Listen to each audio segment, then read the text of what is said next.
Thank you, thank you, thank you.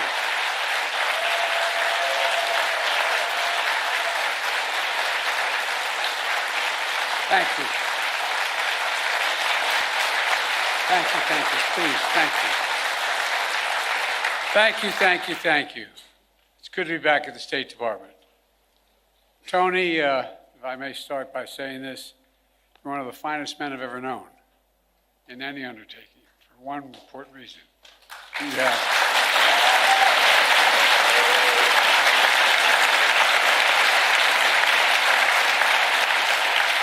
not only brilliant, you have incredible character. You have character. You have more integrity than almost anybody I know. Thank you for always sticking with me. Appreciate it. Folks, I'm grateful for his counsel and his friendship as well, but I also want to thank the members of my cabinet and the members of the Congress who are here today, and to all our diplomats, development experts, service members, and intelligence professionals. Many of the achievements we're going to discuss today were the result of your hard work, and that's not hyperbole, it's true. Thank you, thank you, thank you, thank you for your extraordinary service. I come here to the State Department to report on to the American people on the progress we've made in the last 4 years in our foreign policy and our presidency. I've said many times, we're at an inflection point. The post-Cold War period is over. A new era has begun. In these 4 years, we faced crises that we've been tested. We've come through those tests stronger, in my view, than we entered those tests. This is a fierce competition underway. The future of the global economy, technology, human values, and so much else. Right now, in my view, thanks to our administration, the United States is winning the worldwide competition. Compared to 4 years ago, America is stronger. Our alliances are stronger. Our adversaries and competitors are weaker. We have not gone to war to make these things happen. During my presidency, I've increased America's power at every dimension. We've increased our diplomatic power, creating more allies than the United States has ever had in the history of our nation. We've increased our military power, making the most significant investments in the defense industrial base in decades. We've increased the technology power, taking the lead in artificial intelligence and other technologies of the future. And we've increased the economic power, building the most dynamic economy in the world from the bottom up and the middle out, not the top down. In short, Kamala and I took office, our nation had become stronger at home, are stronger in the world. And now, America is more capable and, I would argue, better prepared than we've been in a long, long time. While our competitors and adversaries are facing stiff headwinds, we have the wind at our back because of all of you. This is what we're heading into. And over the next administration, that's what we're handing it to. Today, I want to lay out what we've done, the opportunities we've created for America, and those opportunities going forward. Today, I can report to the American people, our sources of national power are far stronger than they were when we took office. Our economy is booming, although there's more work to do. Our technologies, from artificial intelligence to biotech, quantum, and to advanced semiconductors, they're the envy of the world. And we have made the most significant investments in America and the American workers since the New Deal. To rebuild our roads and bridges, our ports and airports, clean water systems, affordable high-speed internet, and so much more. To build American manufacturing, to make advanced semiconductors, which we invented here at home. We made the largest investment in climate and clean energy ever anywhere on Earth in the history of the world, spurring nearly $500 billion in private sector investment.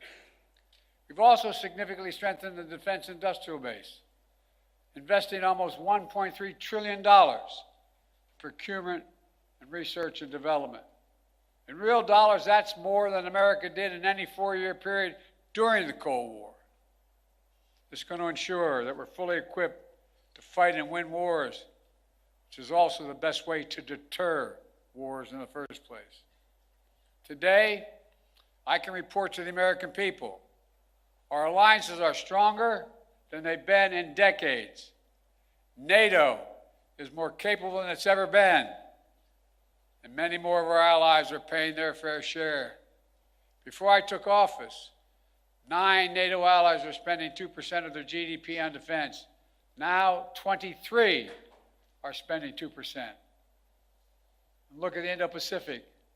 We've made partnerships stronger and created new partnerships to challenge China's aggressive behavior and to rebalance power in the region. We did it, what few thought was possible, to build the first ever trilateral partnership between the United States, Japan, and South Korea. Then another among the United States, Japan, and the Philippines, drawing closer our Pacific allies to defend our shared security and prosperity. We brokered a defense pact known as AUKUS among the United States, Australia, and the United Kingdom, connecting the Atlantic and Pacific allies as only America is able to do. And we've taken the Quad to the next level. The United States, Japan, Australia, and India. When we had that first meeting, I was dumbfounded when they all called and said, "Can we do this at your house?" I think I'm kidding. My wife said, "No problem." It was during the UN meeting, and we thought we were going to do it in New York, but they wanted to do it in Delaware. I said, "Why?" He said, "We can know, then people will know we're really friends." Our democracy, with vibrant economies, working closely, security, supply chains, technology, and so much more. In the Red Sea, we brought together more than 20 countries to protect civilian ships from attack by the Houthis, defending freedom of navigation, one of the world's busiest waterways. And we have strengthened partnerships all across the Americas, defending democracy, targeting corruption, addressing migration, increasing prosperity, and protecting Amazon rainforest, which captures billions of tons of carbon from the atmosphere every year. Overall, we've reinvigorated people's faith in the United States as a true partner. Today, I can report to the American people, our adversaries are weaker than were when we came into this job 4 years ago. Just consider Russia. When Putin invaded Ukraine, he thought he'd conquer Kyiv in a matter of days. But the truth is, since that war began, I'm the only one that stood in the center of Kyiv, not him. Putin never has. Think about it.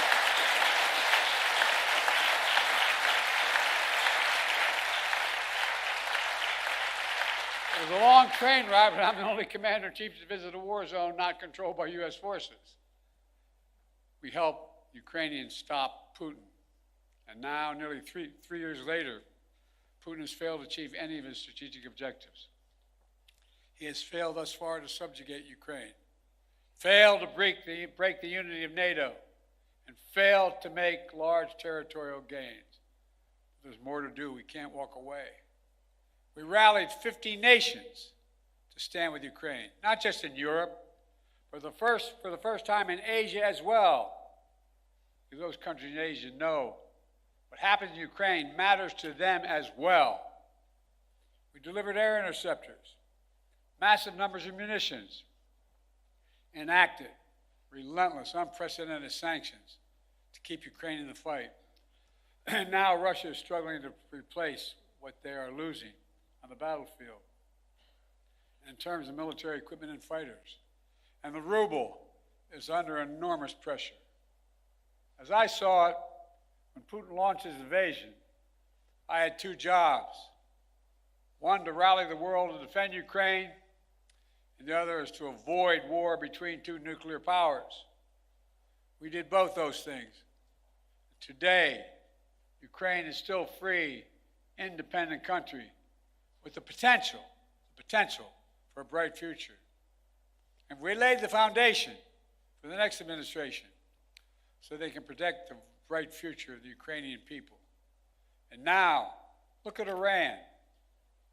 Did you ever think we'd be where we are with Iran at this moment? after those despicable attacks by Hamas on October the 7th, Iran directly attacked Israel twice with hundreds of ballistic missiles and drones. And twice they failed because the United States organized a coalition of countries to stop them and ordered U.S. aircraft to come to the defense of Israel. Now, Iran's air defenses are in shambles. Their main proxy, Hezbollah, is badly wounded. And as we tested Iran's willingness to revive the nuclear deal, we kept the pressure with sanctions. Now Iran's economy is in desperate straits. All told, Iran is weaker than it's been in decades. And if you want more evidence that we've seriously weakened Iran and Russia, just take a look at Syria.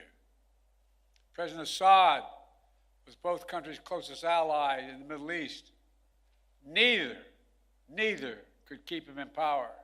Quite frankly, neither really tried very hard. Now, I cannot claim credit for every factor that led to Iran and Russia growing weaker in the past 4 years. They did plenty of damage all by themselves. But Israel did plenty of damage to Iran and its proxies. But there's no question, our actions contributed significantly. And now major authoritarian states are aligning more closely with one another. Iran, Russia, China, North Korea. But that's more out of weakness than out of strength.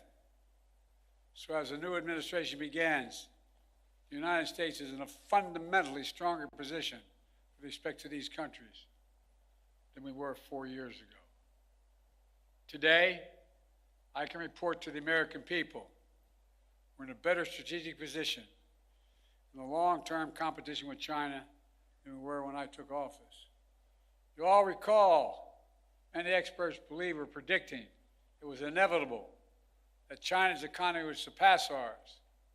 According to many predictions, that would happen by the year 2030 or shortly thereafter. But we in this room said no. If we make the investments in ourselves, we protect our workers and technologies, that will not happen. Now, according to the latest predictions, on China's current course, they will never surpass us, period. I met one-on-one with President Xi in consequential summits. He and I have always been direct and straightforward with each other. I made it clear we expect China and everyone to abide by the international rules. And so we stood up against unfair trade practices, taking action when China dumped subsidized goods, incredibly subsidized, on our markets to undercut our workers. We imposed target tariffs in critical sectors like cars, steel, and semiconductors, rather than across-the-board tariffs. We imposed historic export controls on investments, restrictions, to ensure that China cannot use the most advanced technology and sensitive data against us.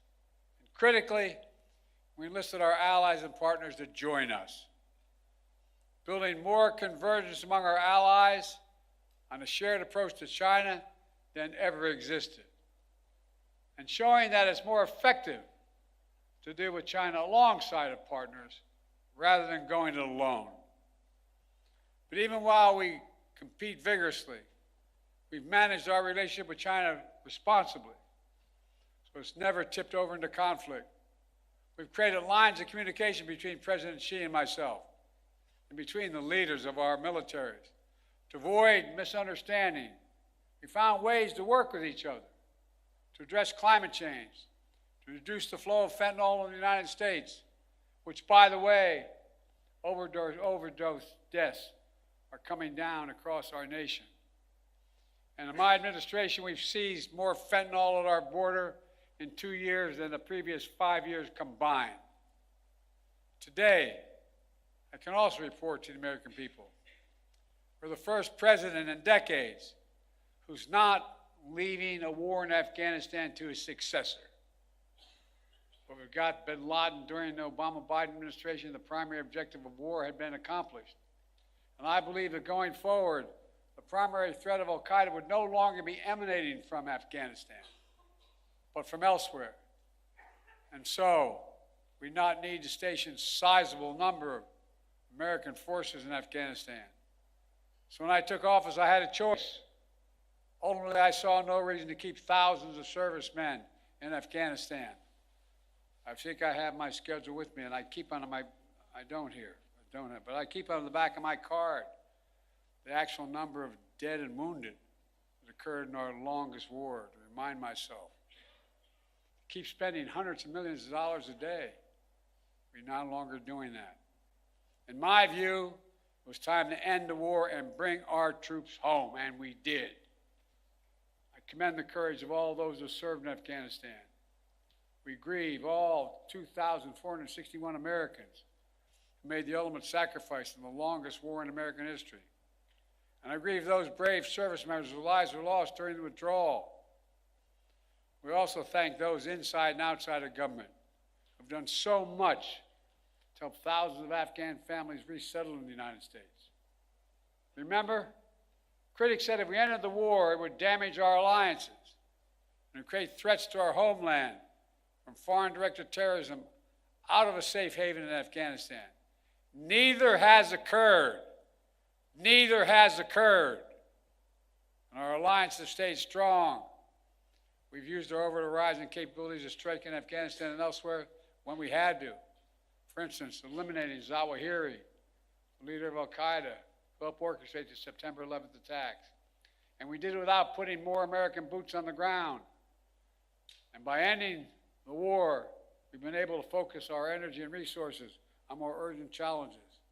There is nothing, I can tell you from my conversation with both Xi and Putin, nothing our adversaries and competitors like Russia and China would have liked more than seeing us to continue to be tied down in Afghanistan for another decade. For all those reasons, ending the war was the right thing to do, and I believe history will reflect that.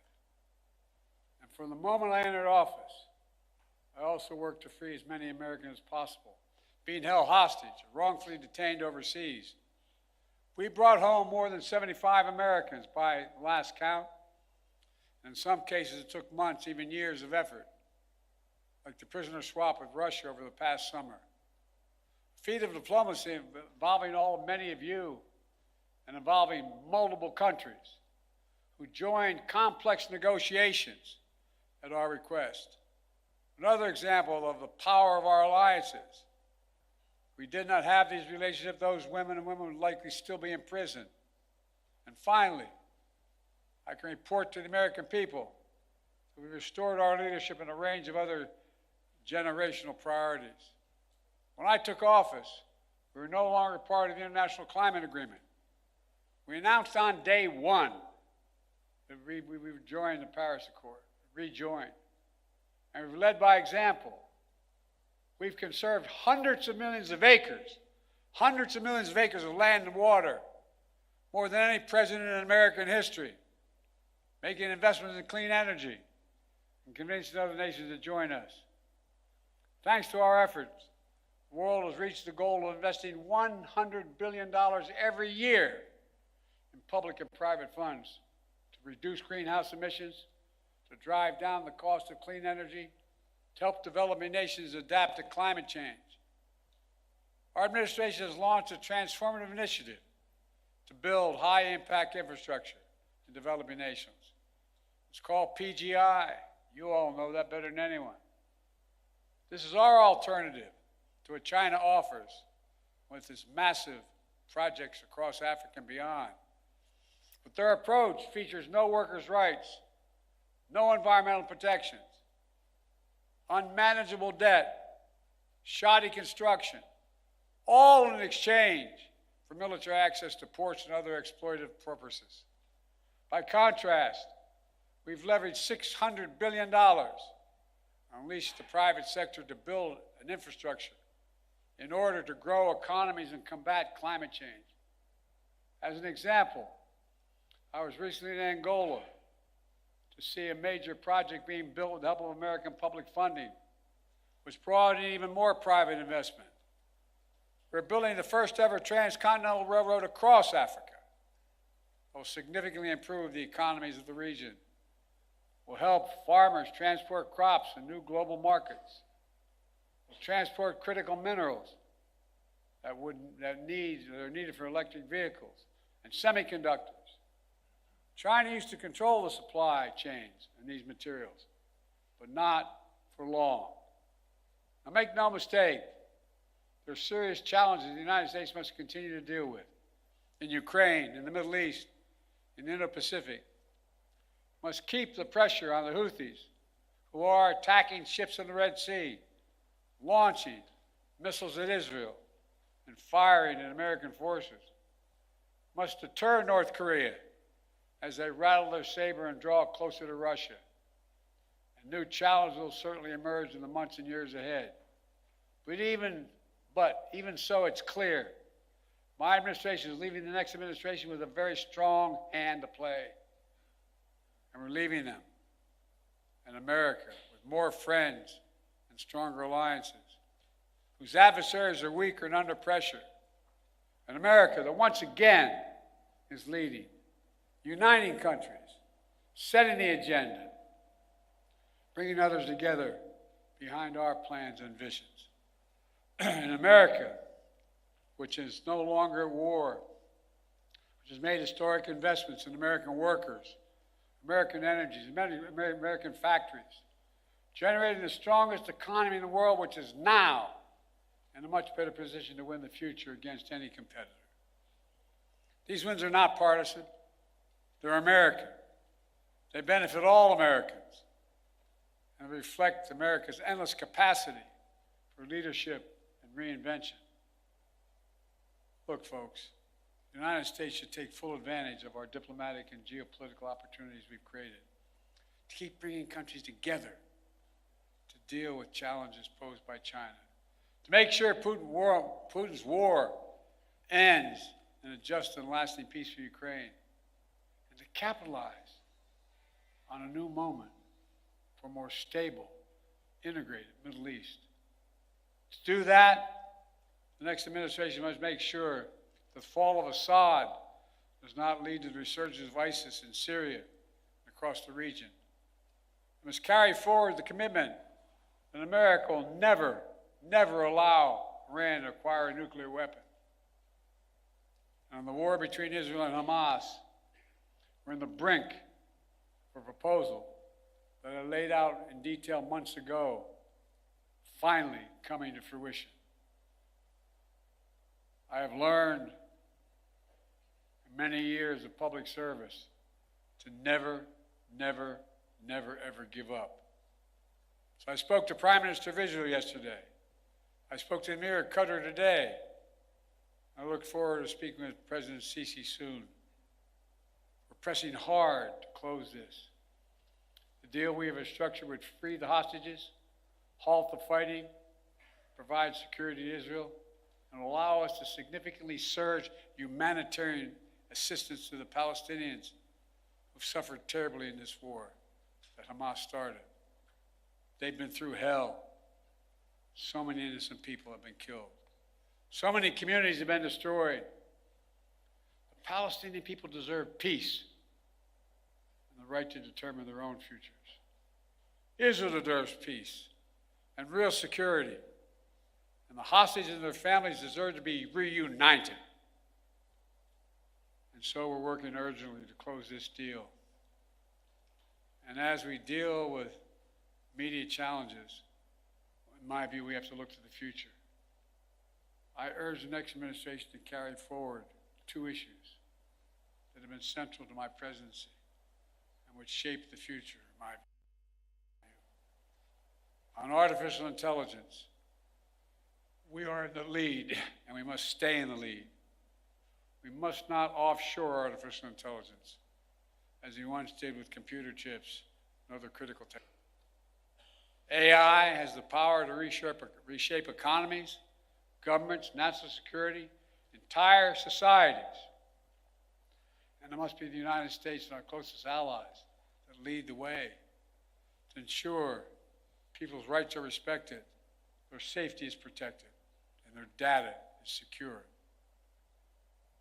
And likewise, clean energy transition will race ahead in years to come. I know, and some incoming administration, some in the incoming administration, are skeptical about the need for clean energy. They don't even believe climate change is real. I think they come from a different century. They're wrong. They are dead wrong. It's the single greatest existential threat to humanity. The clean energy transition is already happening. China is trying to dominate the clean energy, manufacturing, critical materials, supply chains. They want to capture the market of the future and create new dependencies. The United States must win that contest, and we will shape the global economy and the planet for decades to come. Let me close with this. Like many of you, I've dedicated a significant portion of my career to our nation's foreign policy. As chair of the Foreign Relations Committee as a senator, vice president for 8 years, and now president of the United States, I put together one of the most competent foreign policy teams, I would argue, in American history, sitting in this room and before my eyes. Throughout my career, the world has undergone tremendous change. But certain things have always held true. At our best, America leads not only by the example of our power, but the power of our example. In the past 4 years, we've used that power, not to go it alone, but instead to bring countries together, to increase shared security and prosperity, to stand up to aggression, and to solve problems through diplomacy wherever possible, and to relentlessly defend democracy, civil rights, and human rights. Because that's who we are. That's who we are. You've heard me say it many times before. We're the only country on earth founded on idea. Every other country is founded on geography, religion, ethnicity, or some other unifying factor. But America was built on an idea, literally, not figuratively. That idea was all women and men are created equal. The idea that has inspired the world for 250 years and counting. We're always reaching to do better. Always looking to the future. Not our best. Always seeking progress for our people and for people everywhere. It's been the honor of my life to serve as your president. Today, I'm optimistic about our future, as optimistic as I've ever been. Just have to remember who in the hell we are. You've heard me say it many times. We're the United States of America, for God's sake. There is nothing beyond our capacity if we do it together and commit to it. Nothing. So thank you all for all you've done. I hope many of you are going to be staying in the next administration to keep this moving. May God bless you all, and may God protect our troops. Thank you, thank you, thank you. Thank you.